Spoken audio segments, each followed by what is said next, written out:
कम उम्र में अधिक शोहरत मिलने से व्यासपीठ की मर्यादा भूले अनिरुद्धाचार्य। वृंदावन। व्यासपीठ से अपमर्यादित टिप्पणी कर सुर्खियों ने रहने वाले भागवत प्रवक्ता अनिरुद्धाचार्य के खिलाफ लोगों का गुस्सा थमने का नाम नहीं ले रहा है। गुस्साए लोगों का कहना है कि अनिरुद्धाचार्य व्यासपीठ की गरिमा को भूल चुके हैं। पैसे की चकाचौंध ने उन्हें इस कदर अंधा कर दिया है कि वह माता सीता व द्रौपदी के साथ साथ महिलाओं के प्रति भी अपमर्यादित भाषा का प्रयोग कर रहे हैं, जबकि महिलाएं ही अनिरुद्धाचार्य महाराज की अधिक प्रशंसक है। अनिरुद्धाचार्य महाराज द्वारा व्यासपीठ से महिलाओं के लिए दी गई अशोभनीय टिप्पणी से जहां देश भर के विभिन्न संगठन व ब्रजवासियों में आक्रोश व्याप्त है, वही वायरल वीडियो को संज्ञान में लेते हुए यूपी राज्य महिला आयोग की अध्यक्ष बबीता चौहान ने अनिरुद्धाचार्य के खिलाफ सख्त कार्यवाही की बात कही है। बबीता चौहान ने अपने द्वारा जारी वीडियो में कहा है कि अनिरुद्धाचार्य महाराज की कथा सुनने वालों में 80% महिलाएं होती हैं और वह उन्हीं के चरित्र पर इतना घिनौना आरोप लगा रहे हैं।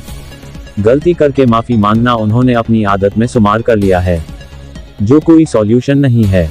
कहा कि कम उम्र में अधिक शोहरत मिलने से वह व्यासपीठ की मर्यादा को भी भूल चुके हैं, जिसकी वह अपने शब्दों में घोर निंदा करती है। बाइट बबीता चौहान, अध्यक्ष यूपी राज्य महिला आयोग। बाइट दिनेश कौशिक, हिंदूवादी नेता। धर्मेंद्र कुमार की रिपोर्ट, वृंदावन।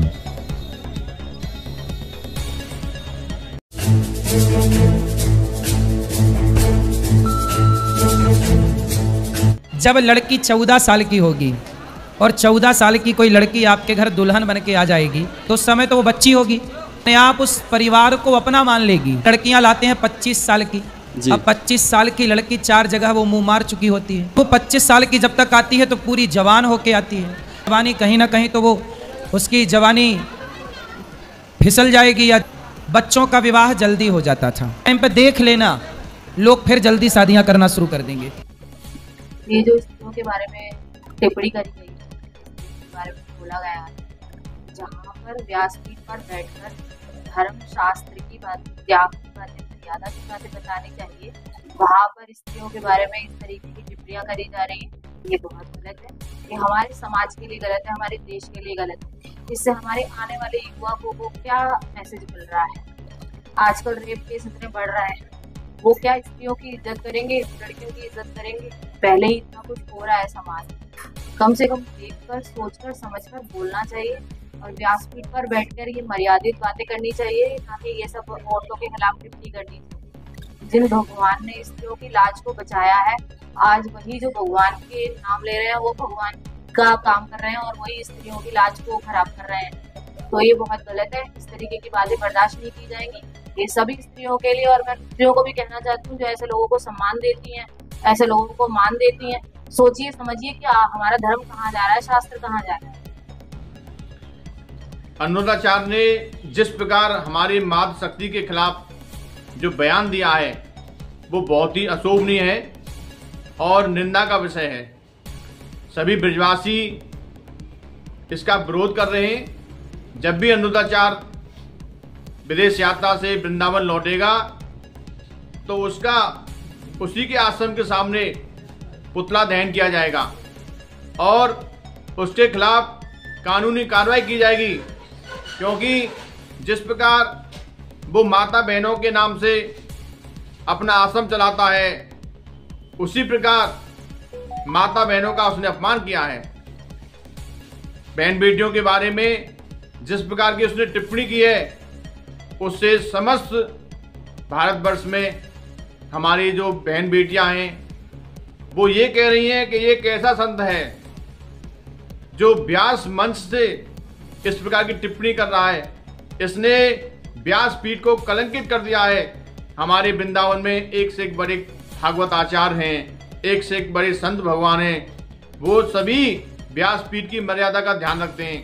इसने पहले भी व्यासपीठ से महिलाओं के बारे में अवैध टिप्पणी की थी, तब भी उसने माफी मांग ली, लेकिन माफी से काम नहीं चलेगा। अब रण होगा और इसको सबक सिखाया जाएगा। जो माँ बच्चे को जन्म दे सकती है वो 9 महीने गर्भ में रख सकती है, जो पीड़ा गर्भ में रख के सहती है, जो पीड़ा जन्म देने तक सहती आती है, वो ही बच्चे बड़े पढ़ लिख के बड़े होके व्यास बन जाएं और वो कथा के मंच पर बैठकर और गलत शब्द बोले, क्योंकि कथा सिर्फ माताओं से चलती है। कथा में 10 आदमी होंगे तो 200 माताएं होती हैं। एक एक पैसा उघा उघा के माताएं कथा करती हैं, कथा करवाती हैं। उसी मंच पे बैठा हुआ व्यास माताओं के लिए गलत बोले, वो बहुत गलत बात है। माता सीता का भी अपमान हुआ था तो क्या लोगों को सहना पड़ा, कितनी पीड़ा सहनी पड़ी।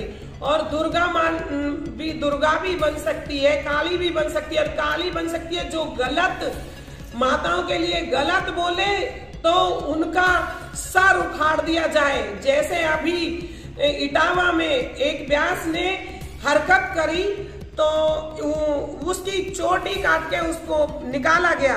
उसी तरीके से अगर व्यास माताओं के लिए गलत बोले तो उनकी चोटी काट के और उनको जूतों का हार पहरा के मुंह काला करके पूरे नगर में घुमाया जाए।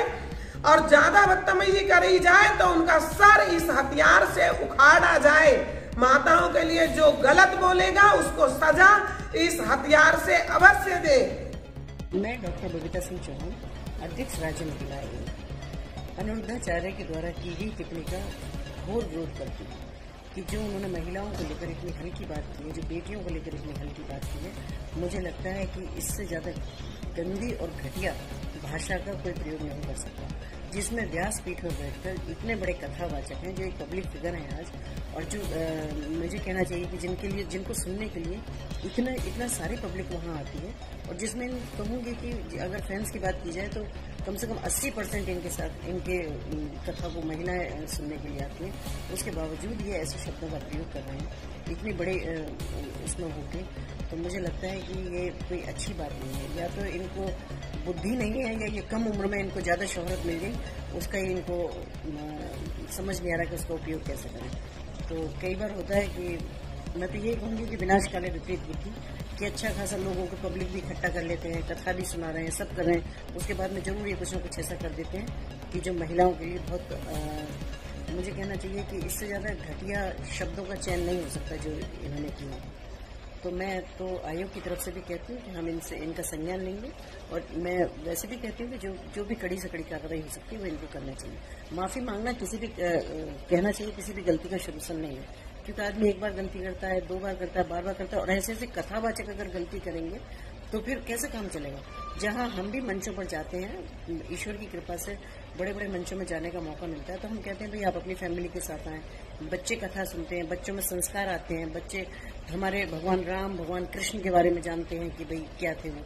तो जब हम फैमिली से हम खुद आह्वान ये कर रहे हैं कि वहाँ बच्चे आएं और बच्चों को ऐसे ऐसे कथावाचक हैं जो इस तरह के शब्दों का प्रयोग कर रहे हैं, तो मुझे लगता है कि क्योंकि आज मैं कह सकती हूँ कि अगर बेटियों की बात की जाए तो बेटियां आज आंगन से लेकर अंतरिक्ष तक आज बेटियों की दौड़ चालू है। और अगर मैं देश की बात करूं या अपने प्रदेश की भी बात करूं तो माननीय प्रधानमंत्री जी आज महिला सशक्तिकरण पर इतना जोर दे रहे हैं, माननीय मुख्यमंत्री जी के द्वारा महिला सशक्तिकरण पर इतना काम किया जा रहा है, उसके बावजूद इतनी घटिया और इतने हल्के शब्दों का इस्तेमाल कर रहे हैं, तो ये बहुत ही गलत बात है। मैं इसकी घोर और कड़े शब्दों में निंदा करती हूँ।